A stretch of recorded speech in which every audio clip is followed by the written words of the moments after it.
All right. So the problem is irregular cavities above windows, below windows, and tightness. So this has a lot of those situations. So let's talk about that. Above the window here is not greater than 2 foot. It's probably right at 2 foot from the bottom of this up to that top first strip. So here, from the corner out, you can run the material horizontally. It runs with the wood. You've got an open cavity behind it. I would run that material all the way to here. Don't run it down the wall though. End it here, okay? Below the window, you get these situations where you have the outlet boxes, and these strips may be as tall as the outlet box. They may be the whole thing. They may be like this one predominantly. Most of the time I tell people just ignore that because it's there really for the box, okay? And the impact it has on the overall cavity is pretty minimal. So I would do the same thing here. I would run it, you could run the material from here over, you could run it from here over. That part doesn't really impact the overall performance. Here you've got to run the material vertically. Ideally, we'd like it run from the corner out, trim off here, okay, and then pick up horizontally. This piece you'd run vertically, cut off here. You're back to full width pieces running down this way. Same thing on this side of the window. Come in from the corner, full piece in the corner here, running this way. Some guys, if the spacing is right, will put a 24-inch piece and they'll wrap it, tuck it in the corner good, and bring it out. It probably has the same overall performance effect as if you put a piece here and cut it out, because the piece is full width, being compressed because of the irregular cavity, full width being compressed because of the irregular cavity, or if you were to run one whole piece, you have that same situation even though you've run one whole piece. The problem with that is just make sure it's tucked in the corner because that causes problems for the drywall or if it's not, in there nice. We had a question about tightness. So when the material's installed, almost any insulation, the foil, fiberglass, mineral wool, if you push on it, you're going to push it against the substrate, okay? So the tightness just needs to be taught. I think the installation instructions refer to, just, I think it says moderate pull to the right or moderate pull. So that you don't want it so loose that it naturally is touching and concaving into the wall, okay? You do want it pulled across, but it doesn't have to be yanked across the material. Now I walked the project, there's some other windows over here that would be addressed a little bit differently. So, but does anybody have any questions about what we're talking about here? Tony, what about taping those seams where the overlap? We've had to do that before too, is that necessary? All right, so let's talk about the overlap, okay? So this is a regular run and this is a regular cavity, okay? There really shouldn't be any overlap in this situation. Under or over the windows where the paper goes? So if you, like over the window, if it comes here and then you have the next piece coming up, there's no need to tape that joint. Yeah. The only place that you need to tape is if you can see beyond the insulation to the substrate, to the block wall. Most common, if the guys will cut out to the inside of the outlet boxes, that typically never happens. But the one place I haven't, and I don't see a situation right here, but a lot of times in the kitchen, you'll have a cable come down and it'll be tied off, be right in the middle of the run, and you got to split the material. That you probably need to tape because there's probably not a good way there to get the material to overlap or have a really tight butt joint to it. If the cable's right along the side coming out loose next to the wood, you can just notch that and go. But when it's out here in the middle and you've got to cut half the material, to let it be there. That's probably a little different situation. Same goes with pipes that are coming through the walls of your bathrooms. Yeah, so pipes coming through, let's say that gas pipe came through over here, or I'm sure there's a section over here with some plumbing coming through. If the guys cut it nice and tight, and do little X and push it over, but most installers don't do that. They'll, slice it from where they need. That probably needs some tape. It depends on, if they would have, let's say you had a pipe coming through here, and they would have cut the material and do a little vertical slit here and then come in with another piece. But that's way too time consuming from an installation standpoint. I don't think anybody would do that. I think it'd be quicker just to take that cut going across. There's been a number of occasions where we've seen them just cut a great big old circle in the middle of the pipe, paper on it, and stick the paper over top of it, and then you've got all this concrete around it, you can see. And maybe they didn't take away paper, maybe they just sliced it up real good, but all those things need to be taped. Yeah, if you can see the substrate, you should tape it. Right. You can see, put tape I on was just making up about the overlaps. Yeah. So one situation, and let's say you had multiple irregular cavities, or even here.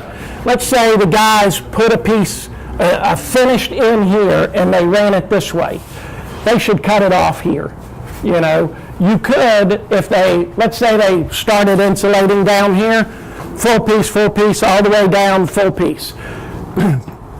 They take a full piece, they would run it naturally from here to here and cut that off.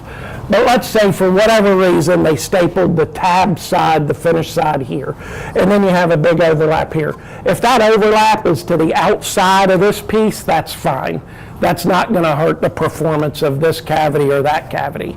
If you have multiple overrunning or multiple irregular cavities next to each other, then the safest thing to do and the quickest thing to do is install it and cut it, install it and cut it, just like they would do a fiberglass bat in an irregular cavity, cut it to fit.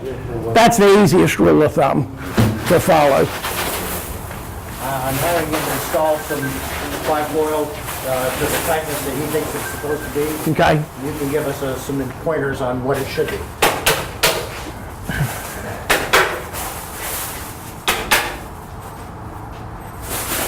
How often should it be stapled? So stapling is 4 to 8 inches. 4 to 8, not 6. 4 to 8 is it. When I'm in the field training guys, I always tell them to do this, and you should have 2 staples in there, because that generally is about 8 inches on an average size hand. You're running it horizontal, should it be stapled on all 4 sides? Say that again? You're running it horizontal, should it be stapled on all 4 sides? Sometimes you can't staple it on all 4 sides because, of the way the framing may or may not end on there. So really just down the 2 primary sides is fine. But to reiterate, you would like to see it go all the way to one of the vertical, if it's horizontal, go all the way to one of the vertical members. Yeah, so above this door is a good example. I would take it from that vertical member to the right of the door, to this vertical member to the left of the door. And then this piece, you could actually just start here and bring it down on there. So I find that reduces the confusion. Okay.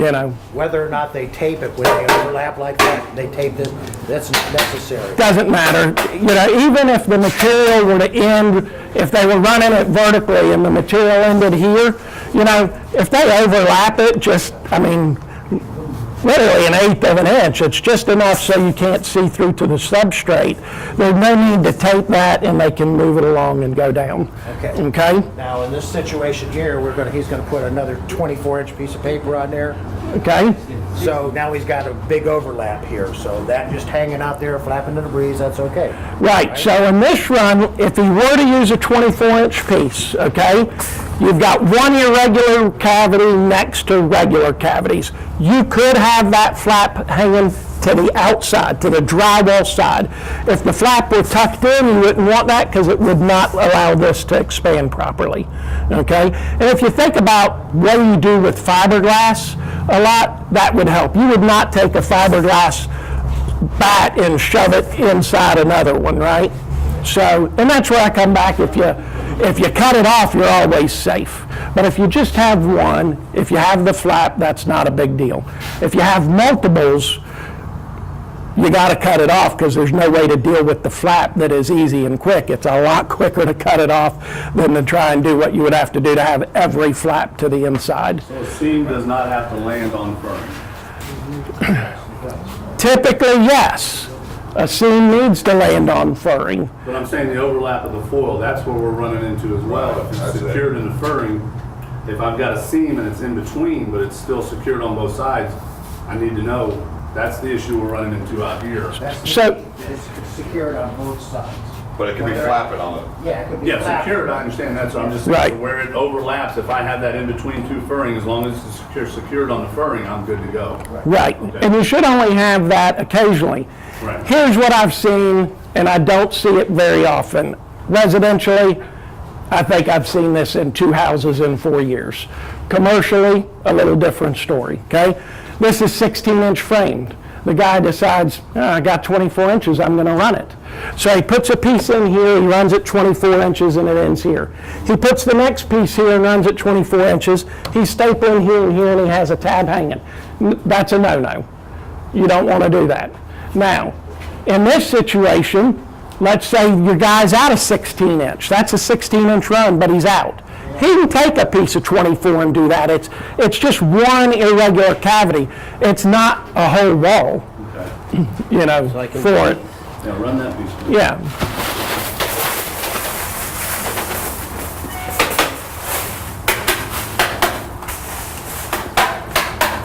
Ultimately, it'd be more effective, right, like he did it, right? We don't want 2 flaps in the wind and then stapling it down the center. That's We wanna right. Still try to put one on the furring and only one end actually flapping, not 2. That's exactly right. That's exactly right.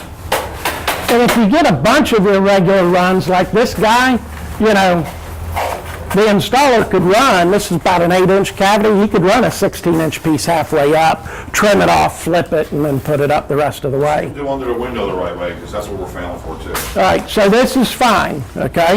You know, you've got this one flap to the inside. That's not a big deal, okay?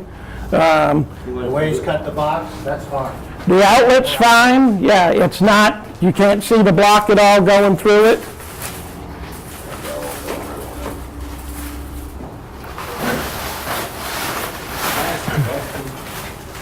Back here.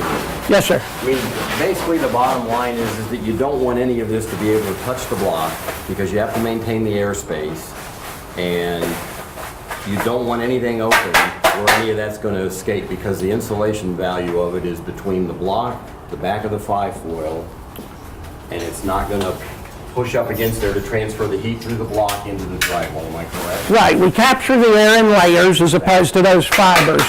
So, That's the whole bottom line. Nothing should be up against the block wall. right, but like this piece, okay? This piece is not super tight, but if I push on it, I'm against the block. But there's nothing in the process, when they come and hang the drywall, it doesn't put air pressure on here to drive it in or anything like that. Houses, and I've seen the foil stuck right to the block wall, and I've never touched it. Yeah, no, if And that's too loose, is it not? if it's naturally concaving in, that's too loose. Exactly. This is Transferring great. heat from the block Right. to the interior of the building. Right, this is fine. It would just be like compressing a bat. Right. Your Right? airspace is the key to your foil working. It's the key to all air-based insulations, that's right. Even you gotta bats have to be fluffed with air in. That's right, exactly. I mean, it's pretty simple. So here, he ran it from this first strip over to where he found a horizontal here. We've got a little bit overlap here. That's going to happen. That's almost impossible to avoid. But even in your highest energy star rater classification of inspection, you can have, y'all correct, I think it's up to 30% compression throughout the building, 2% of insulation just absolutely not there. So 2% in, 100, 125 linear foot of wall is like a 24-foot bay just not insulated, okay? So that really ends up being a fair amount of material, but you're gonna have situations like this you know, I guess the only way if you wanted to avoid that would be to take this buck all the way down and they could end it on each side of the window. You know, that could be one way to do it, but I don't know what that adds to framing or anything else. But little situations like that you're going to have happen. Now what you want is when this piece comes in, there's no need for it to go to the floor. That's just wasted material. Okay, they can run it, the top piece would come across, they can run it just from here to here. And so long as they overlap that tab a little bit, you're fine. You just don't want to have that block exposed. Doesn't need to be taped or anything. It does not need to be taped so long as you cannot see the block behind it. If they leave a 1/4 inch gap, you should tape it. If they overlap at a 1/4 inch, you're good to go. Well, in that corner, they would have already run that vertical, because the overlap have to be on the interior side, drywall side, so that vertical in that corner would have already been forward anyway, so it's really a moot point. Yeah, they may have, it just depends on how the guys approach it, you know. So some crews I've seen, they come in and they do all the trim work. They do all the horizontal above and below and all the odd stuff, and you know, the second guy's running his full pieces behind him.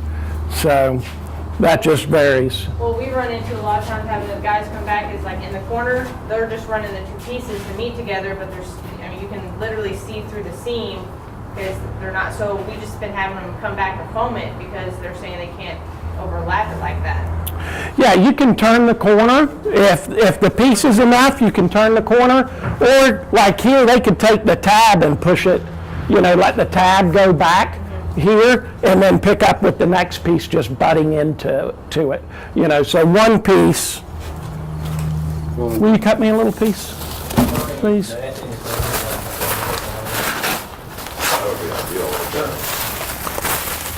So this piece, they could just run it like that.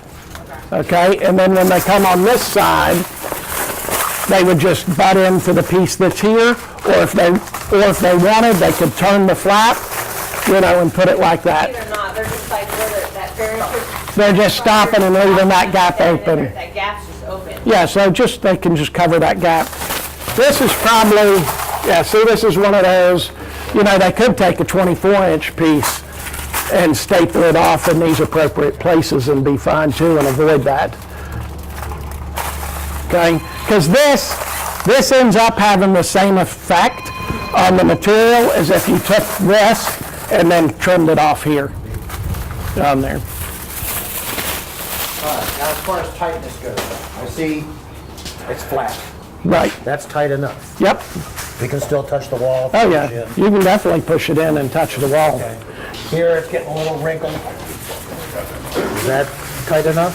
Yeah, it's not, you know, it's not naturally back against the wall on its own, you know, so for normal installation, all these would be fine on there.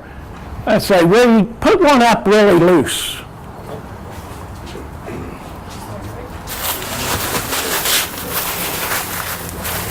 That's good.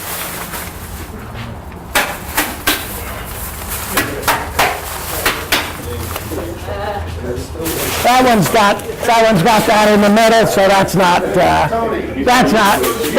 helping. Don't let it in, somebody don't know how to handle it. Then you'll see. There you go. Yeah, you start seeing this kind of stuff, way to save me. You know, that,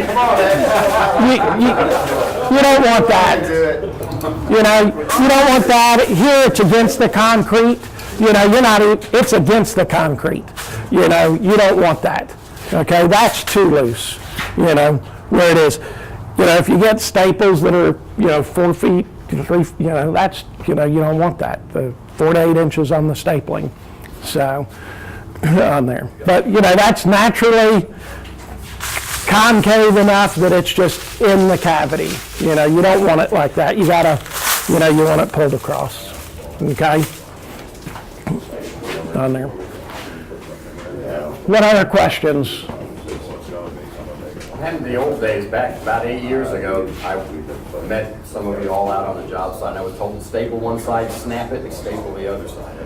You can do that, It and was the proper way to install it is what we were shown. yeah, and they're still pulling it. The material changed where, you know, there was a pop that you could actually get out of their material. Those are your little fold. Yeah, you've, Down the side. yeah, you've got the fold and then there's spacers back in there.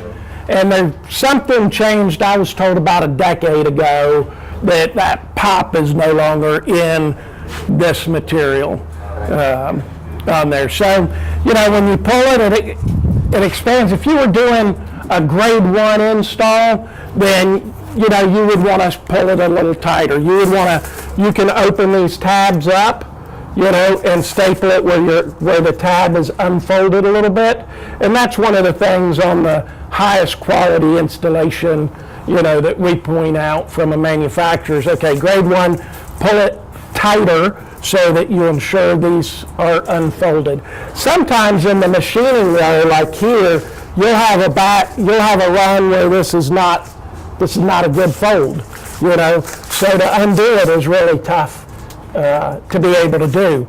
But, you know, a grade 1 would just be tighter, and you would see this flap open at various points along the back. Fortunately, the code doesn't have different grades. That's right. It just says it's got to be installed for manufacturing. That's right. So long as you staple it and it's pulled over to where it's not, you know, like this, you know, where it's like